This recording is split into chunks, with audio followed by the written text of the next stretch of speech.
രഞ്ജിത്ത്, അവിടുത്തെ ഈ കാലാവസ്ഥ, രഞ്ജിത്ത് കഴിഞ്ഞ ദിവസം അവിടെ ചെന്നപ്പോൾ മുതൽ നമ്മൾ റിപ്പോർട്ട് ചെയ്യുമ്പോൾ രാവിലെ വലിയ തണുപ്പാണ് അനുഭവപ്പെടുന്നത്. തോന്നുന്നു ഓരോ ദിവസവും അത് കൂടി വരുന്ന സാഹചര്യമാണെന്ന് തോന്നുന്നു. കാരണം ഇന്ന് രഞ്ജിത്ത് റിപ്പോർട്ട് ചെയ്യുമ്പോൾ പുറത്തെ കാഴ്ചകളൊക്കെ കാണിച്ചു തരുമ്പോൾ നമുക്കത് ദൃശ്യമാകുന്നില്ല.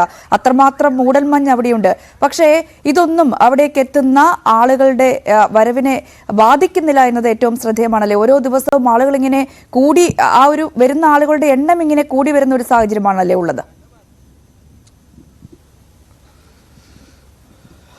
അതെ രഞ്ജിനി, ഇപ്പോൾ എൻ്റെ ഈ എനിക്കിപ്പോൾ കൈ ഏതാണ്ട് മരവിച്ച അവസ്ഥയിലാണ്. ഒരു കൈയിൽ നിന്ന് മറ്റൊരു കൈയിലേക്ക് മൈക്ക് മാറ്റേണ്ട ഒരു അവസ്ഥയിലാണ്. നമ്മുടെ ക്യാമറമാൻ പ്രശാന്ത് മംഗലശ്ശേരി കുറേ നേരമായിട്ട് എങ്ങനെ ക്യാമറ ചലിപ്പിക്കുമെന്നുള്ളൊരു ആത്മസങ്കടത്തിലാണ്. കാരണം അത്രത്തോളം വലിയ ഒരു മഞ്ഞ് വീഴ്ച അല്ലെങ്കിൽ തണുപ്പ് നമ്മളിവിടെ രാവിലെ ഒരു 6:30 ആയപ്പോൾ എത്തി നമ്മളിവിടുത്തെ കാര്യങ്ങളൊക്കെ വീക്ഷിക്കുകയായിരുന്നു. ആ സമയം മുതൽ തന്നെ നമ്മൾ ആ സമയത്തൊക്കെ എൻ്റെ ഈ മഫ്ലറൊക്കെ മുകളിൽ കോട്ടിൻ്റെ തലയിലൊക്കെ ഇടാനുള്ള പശ്ചാത്തലമുണ്ട്. പക്ഷേ ഇപ്പോൾ ലൈവ് നിൽക്കുന്നുണ്ട്, അതൊക്കെ മാറ്റി ഒരു കയ്യിൽ മൊബൈൽ കൈകാര്യം ചെയ്തുകൊണ്ട് ഒരു കയ്യിലെ ഗ്ലൗസ് മാറ്റി, ഒരു കയ്യിൽ മാത്രമാണ് ഗ്ലൗസ് ഉള്ളത്. ഈ മുഴുവൻ സംവിധാനവും ഇല്ലാതെ ഇവിടെ നിൽക്കുക എന്ന് പറയുന്നത് വളരെ പ്രയാസകരമായ കാര്യമാണ്. അതും മണിക്കൂറുകൾ നിൽക്കുക എന്ന് പറയുന്നത് അതുതന്നെയാണ് ഇവിടെ വരുന്നത്. പക്ഷേ ഇതിനൊരു പ്രധാന കാര്യം, ഈ വരുന്ന ഭക്തലക്ഷങ്ങളെ ഇതൊന്നും ബാധിക്കുന്നില്ല എന്നുള്ളതാണ്. ഇപ്പോൾ തന്നെ ഒരു വലിയ കൂട്ടം ആളുകൾ അവർ ലഗേജുമായാണ് ഇങ്ങോട്ടേക്ക് വന്നത്. പക്ഷെ അവരെ ഈ ലഗേജുകളൊക്കെ മാറ്റി വെച്ചിട്ട് അമ്പലത്തിലേക്ക് കയറാൻ പോലീസ് നിർദ്ദേശത്തെ തുടർന്ന് അവർ തിരിച്ചു പോവുകയായിരുന്നു. അങ്ങനെ ഒരുപാട് ആളുകൾ വന്നുകൊണ്ടിരിക്കുകയാണ്.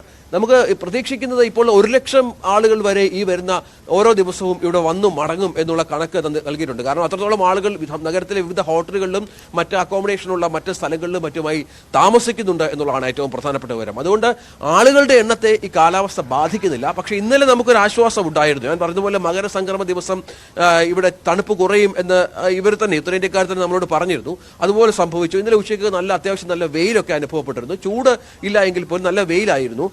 രാവിലെ തണുപ്പിന് കുറവുണ്ടായിരുന്നു. രാത്രിയിലും നമ്മൾ നേരത്തെ വരുന്ന ദിവസങ്ങളിലെ അപേക്ഷയിൽ തണുപ്പുണ്ടായിരുന്നില്ല. പക്ഷേ ഇന്നിപ്പോൾ രാവിലെ മുതൽ പ്രവചനാതീതമായി ഇന്ന് രാവിലെ മുതൽ തന്നെ വലിയ തണുപ്പ് അനുഭവപ്പെടുന്ന പശ്ചാത്തലമുണ്ട്. മौसम कैसा है? मौसम बहुत ठंडा, वेरी कोल्ड, वेरी कोल्ड. बहुत मजा आ रहा है, बहुत मजा आ रहा है अयोध्या में आके. और हम सौभाग्यशाली हैं कि इस मतलब महोत्सव का हिस्सा बन रहे हैं हम लोग. तो बहुत मजा आ रहा है. और 8 दिन भगवान का यज्ञ कर रहे हैं. मोदी जी ने कहा कि 7 दिन भगवान की पूजा करें. हम 9 दिन का यज्ञ में सम्मिलित हो रहे हैं और सब उनका रामलला का आशीर्वाद है.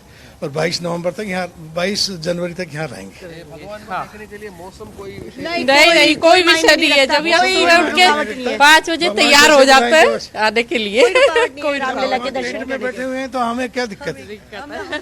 वो तो 500 साल से परेशान हो रहे हैं और हम 2 दिन में परेशान हो जाएंगे तो कैसे? बहुत बढ़िया, लेकिन बहुत अच्छा अरेंजमेंट. और अमृत महोत्सव का हिस्सा बन रहे हैं हम लोग. ये हमारे लिए, हम सबके लिए बहुत सौभाग्यशाली की बात है.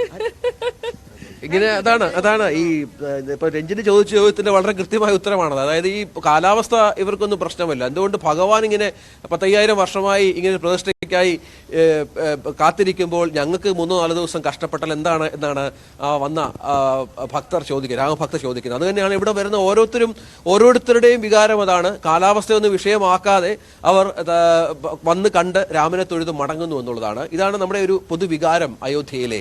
രഞ്ജിനി, യെസ്, അതാണ് സാഹചര്യം. രഞ്ജിത്ത് രാമേന്ദ്രനാണ് അയോധ്യയിൽ നിന്ന് വിവരങ്ങൾ പങ്കുവച്ചത്. കൂടുതൽ അയോധ്യ വാർത്തകളിലേക്ക് എത്താം ഇടവേളയ്ക്ക് ശേഷം.